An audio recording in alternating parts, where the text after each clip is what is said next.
Hi and welcome. My name is Marcia and my student ID is U31828887.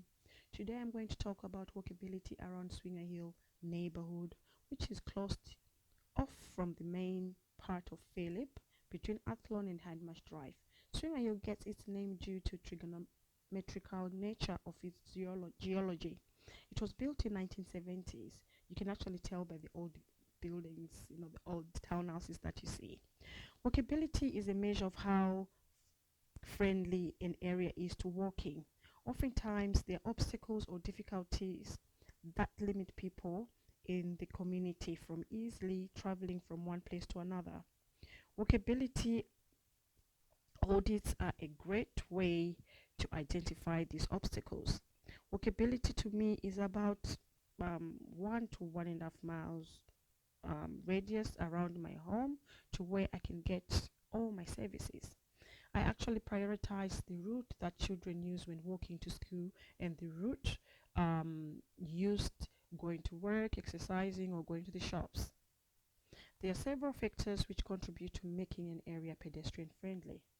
I chose to use the HBEP Mini Health Planning Audit tool to identify and assess the impact a built environment has on health. I'll be looking at accessibility, shade, safety in area, food facilities, and transport around my neighborhood. I will start from my own place. As you can see, picture 1, 2, and 3, you can see the stairs to the house's entrance, and there are further stairs in the house because they are triple story townhouses. This makes it difficult for wheelchairs, pram, and walking aids to have access into the house, yet alone difficult to move stuff in and out, especially when you're moving houses. We are about 10 minutes away from Warden Shopping Mall, and we are about 5 minutes away from Swinger Hill, and about 10 minutes away from the main hospital, that's Canberra Hospital. There are footpaths around the area, but accessibility and legibility of networks is constrained due to gradient charges requiring steep ramps, stairs, and limited crossing provisions.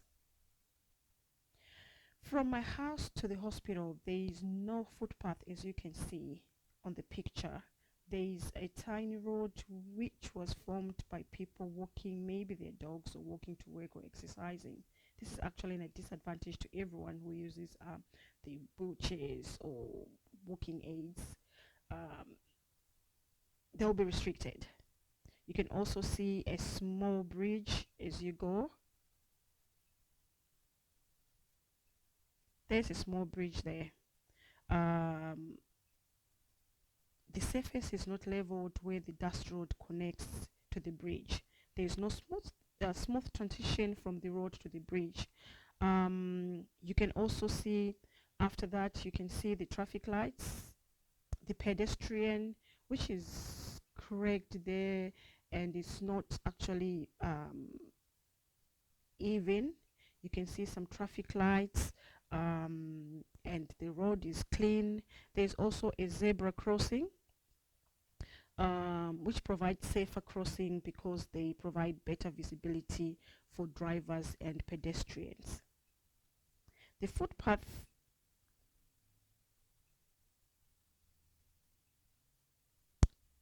there is a cycling path that you can see there on the road, and the cycling path is good.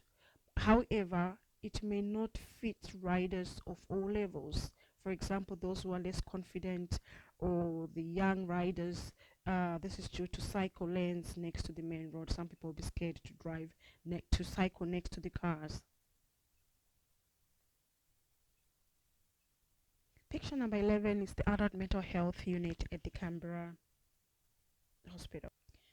Picture number 12, you can see there the road to Swinger Hill Shops. That's where the school is, that's where the childcare is. For about 3 minutes walking from my house, there is no footpath or even a cycle path. So you walk for 3 minutes, and then as you go, you see the footpath. The road is curved, as you can see. Because there's no footpath, it is dangerous for the children when they're walking. and even if they want to exercise, it's hard for them. It doesn't encourage them to exercise because they'll be scared of the cars. There's also the footpath that you see will be up the hill. It's not even, and there are actually plants growing on it. That's on page 14 and 15. There are some cracks you can see on the footpath, and it's actually clean there.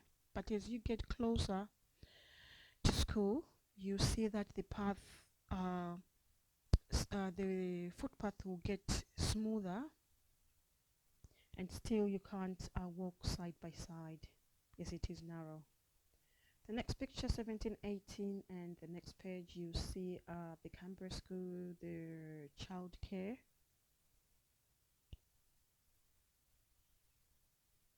And there is good access for wheelchair users, frame users, and those who use walking aids. I think you can see that where there's that bus. The next picture, you can see the road to Warden, and that is Hindmarsh Road going towards Warden. You saw that sign, speed limit sign. The road is smoother as you get closer to the mall, but the other footpath you can see it's not even, it's not smooth, and there's also an obstacle there. That's the an obstacle. You can see, though the road is clean there, at the mall there are different shops, there are different restaurants, so it's accessible to go and get the food. People live in Swinger here, you can actually walk like 10 minutes, maybe the furthest will be 12 minutes. So you can buy your fresh food, the fresh vegetables. You can sit in the food court, you can go to the restaurants, you can go and do your groceries there.